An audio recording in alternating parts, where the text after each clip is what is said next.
Thanks for checking out Scotty's Hobbies. Today I'm going to show you the location of your Bank 1 Sensor 1 air fuel ratio sensor on this Honda Civic. This will be the same, if not very similar, for the 2006 to 2015 year models.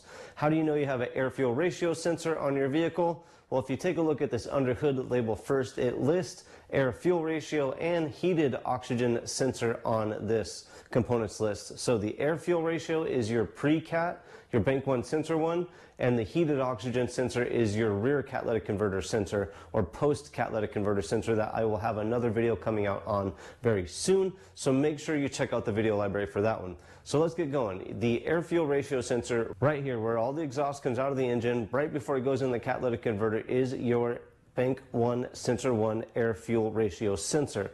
This sensor is responsible for recording or sensing the air to fuel ratio and giving that information to the computer so the computer can figure out how much fuel to give or take away from the engine to maximize efficiency of the vehicle, not just economically by gas mileage, but also by the emissions that are going out of the tailpipe.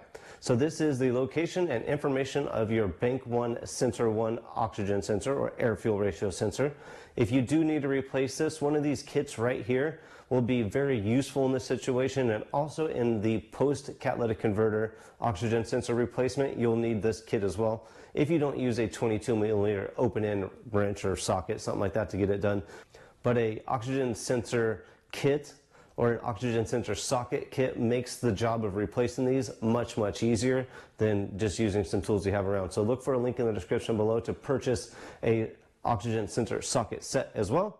Hopefully this video helped you out. If you have any questions, if you're chasing any codes, comment below, let me know, maybe I could help you out. Thanks for checking out Scotty's Hobbies, and I'll see you on the next hopefully helpful video.